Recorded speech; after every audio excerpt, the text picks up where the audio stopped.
cuma satu. Pemerintah itu digaji untuk melayani kita.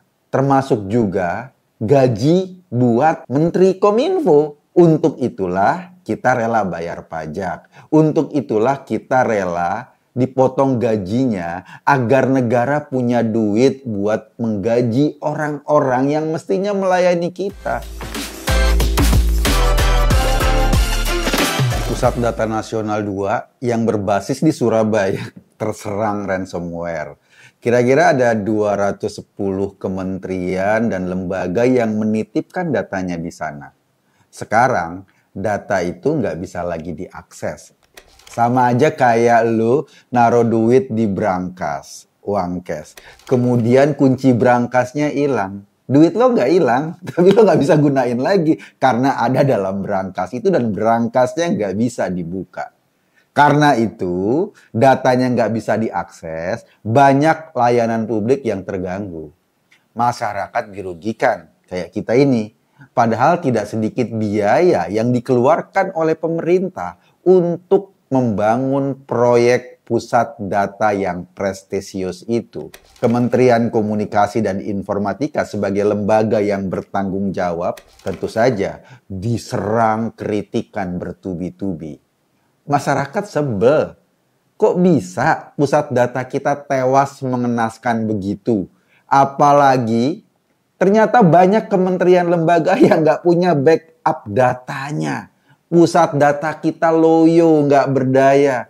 Kementerian Kominfo atau Menteri Kominfo Budi Ari yang juga ketua relawan Projo akhirnya diminta untuk sekedar bertanggung jawab. Tapi rupanya nggak begitu logika kekuasaan. Teman-teman Budi Ari yang tergabung dalam Projo itu satu relawan atau kelompok relawan pendukung Jokowi melihat persoalannya bukan antara menteri yang bekerja menggunakan dana rakyat, tanggung jawabnya karena layanan publik terganggu. Jadi persoalannya bukan menteri yang tidak bisa melayani publik dengan baik karena tanggung jawabnya tidak maksimal. Projo justru menuding mereka-mereka yang protes dan mengkritisi jebolnya pusat data nasional itu adalah kelompok yang kecewa karena kalah pilpres.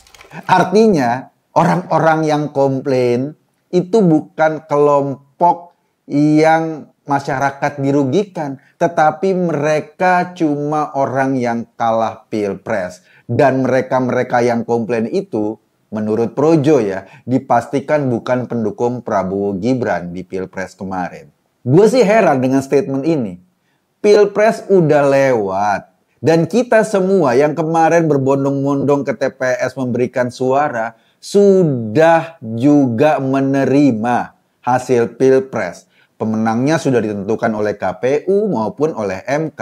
Kita juga udah kembali kayak masyarakat biasa lagi. Orang-orang yang diwajibkan untuk bayar pajak, orang-orang yang nanti gajinya akan dipotong untuk tapera, orang-orang yang berharap layanan publik semakin hari semakin naik kualitasnya. Kualitasnya naik seiring dengan naiknya harga-harga maupun naiknya PPN. Pertanyaan penting yang bisa kita ajukan atas argumen teman-teman di Projo adalah, jika saja mereka menuding kita-kita yang protes layanan publik terganggu karena pusat data nasional jebol disebabkan karena kita kalah pilpres, bukan karena kita kecewa dengan layanan publik, lalu seperti apa sih sikap mereka yang menang pilpres terhadap kondisi seperti ini? Maksudnya, seperti apa sih seharusnya pendukung Prabowo Gibran jika memang layanan publik kita terganggu? Mereka tuh harus ngapain? Diem aja? Terima nasib? Apakah mereka justru bersorak kegirangan ketika terjadi layanan publik yang terganggu? Apakah mereka bersyukur dengan mengucapkan Alhamdulillah misalnya? Apakah gangguan layanan publik itu hanya terjadi kepada masyarakat yang kalah pilpres? Atau para pendukung yang bukan mendukung Prabowo Gibran?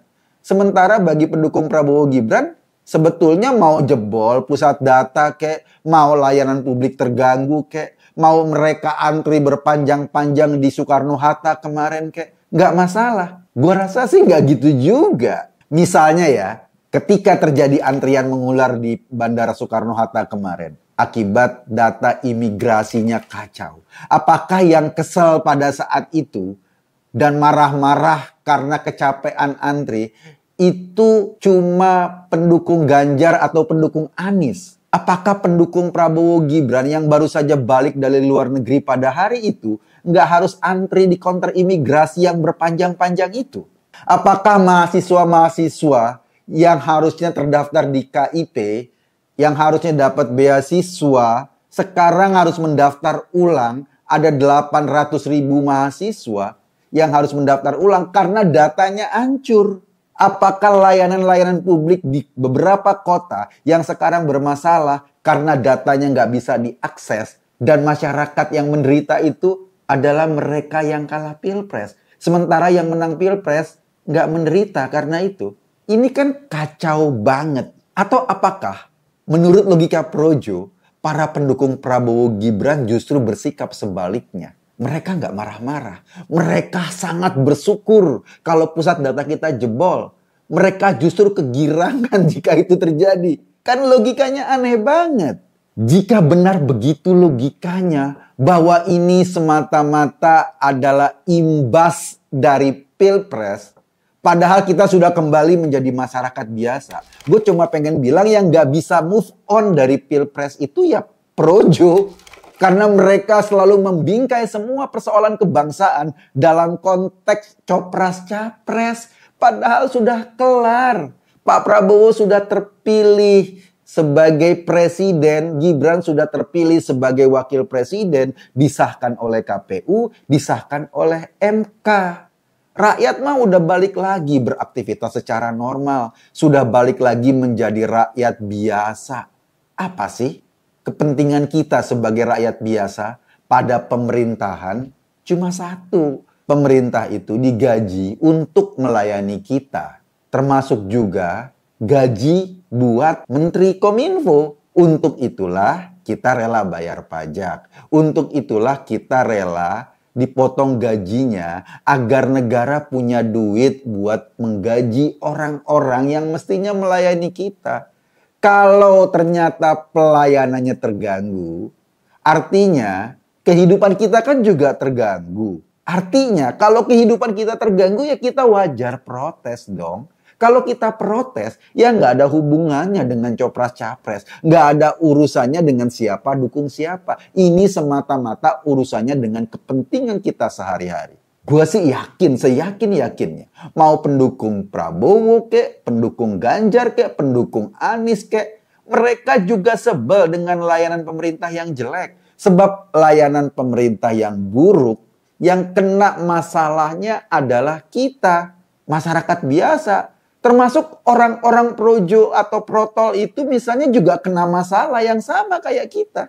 Emang para pengurus Projo itu nggak memerlukan layanan publik yang baik? Emang para pengurus Projo itu nggak mau ada pejabat yang berani bertanggung jawab ketika ada kesalahan yang merugikan masyarakat?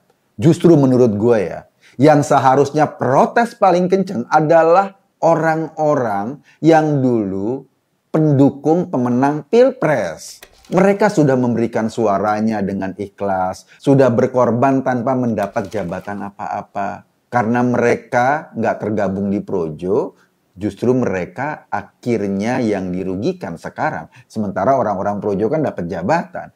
Gue sih secara pribadi nggak minta Budi Ari mundur dari Kominfo. Tapi setidaknya adalah pejabat yang bertanggung jawab. Mengakui bahwa sebagai pemimpin dia lalai. Sehingga data penting masyarakat sekarang bermasalah. Apalagi sebagian data itu nggak ada backupnya. Nggak ada copy datanya. Kata anggota DPR Mutia Hafid, itu bukan kelalaian, itu bukan kesalahan. Tapi kata Mutia Hafid, itu tergolong ketololan. Sebagai informasi ya, Mutia Hafid itu adalah anggota DPR dari Partai Golkar. Dan kita tahu Partai Golkar adalah pendukung Prabowo Gibran yang sangat militan. Jadi ya gitu deh, gue Kakun tadi. Masuk Pak Eko.